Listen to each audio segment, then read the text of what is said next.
প্রতিদিনের হেসেলে আপনাদের সবাইকে স্বাগত।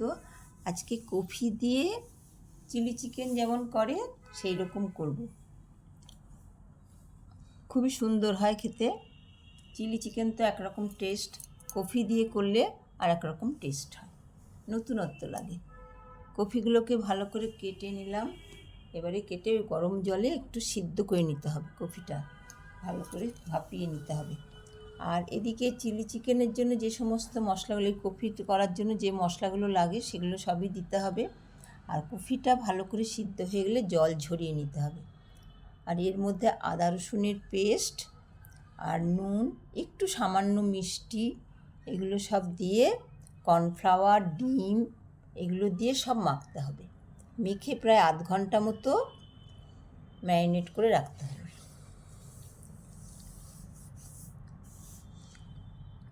এইবার কর্নফ্লাওয়ারটা দেবো, সবগুলোই মশলাই দিতে হবে। কর্নফ্লাওয়ার, ডিম, 2টো ডিম দিয়েছি আমি, কফির পরিমাণ বুঝে দেবেন ডিম।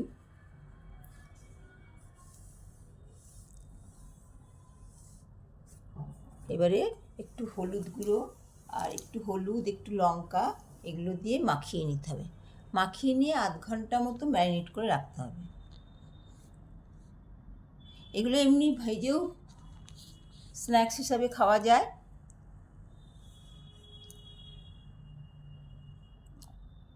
আর এবারে এটা কড়াইতে সাদা তেল দিয়ে ভেজে নিতে হবে। আর এটা করার জন্য লাগবে ক্যাপসিকাম, পেঁয়াজ আর লঙ্কা, টমেটো।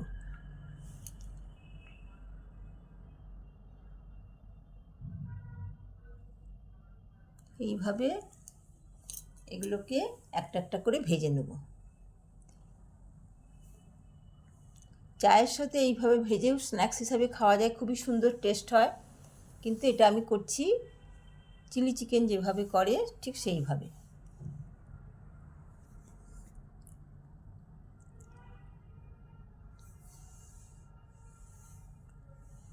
এই যেহেতু আমার ইয়েটা পাতলা হয়েছে, আমি চামচ দিয়ে তুলে দিচ্ছি। এর মধ্যে কর্নফ্লাওয়ার দিলে মোটা হয়ে যায়, কিন্তু আমি সেটা দেবো না। কর্নফ্লাওয়ার অতিরিক্ত দেওয়া তো ভালো লাগে না, সেই জন্য আমি হালকা করে যে চামচে করে তুলে এইভাবেই ভাজছি।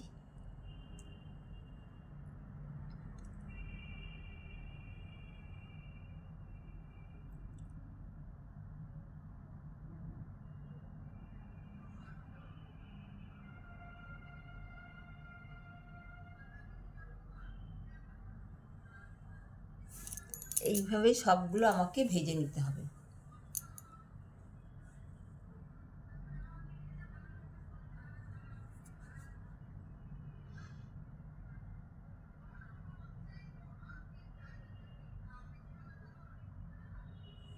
এইভাবে আমার সবগুলো ভাজা হয়ে গেল। এইবারে কড়াইতে তেল দেবো।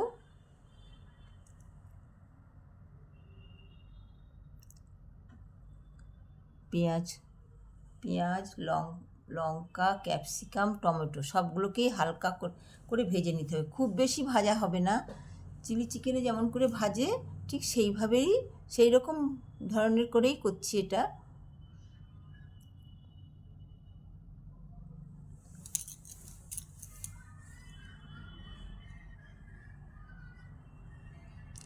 এবার টমেটোটা দেবো।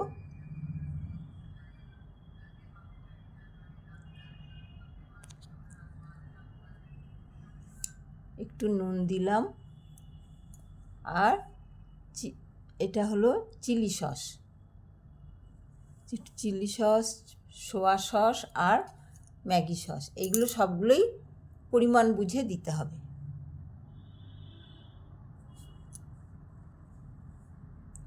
আর কর্নফ্লাওয়ার 2 চামচ কর্নফ্লাওয়ার জলে গুলে এর মধ্যে ঢালতে হবে।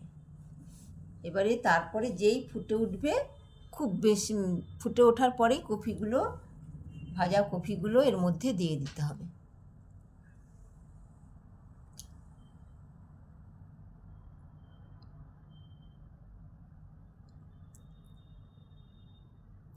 আর আমি একটু আজিনামটর দিলাম। আজিনামটর দিলে, চাইনিজ খাবারে একটু আজিনামটর দিলে খেতে খুবই সুন্দর টেস্ট হয়। তা অল্প মতো একটু দিলাম, বেশি ফোটাবো না। হয়ে গেলেই 1-2 ফুট হলেই ভাজা কফি আর এই মশলাগুলো ভাজা দিয়ে আমার হয়ে গেল ফুলকপি দিয়ে চিলি। খুব সুন্দর খেতে, রুটি পরোটা সবের সাথেই খাওয়া যাবে, ভাতের সাথেও খাওয়া যাবে।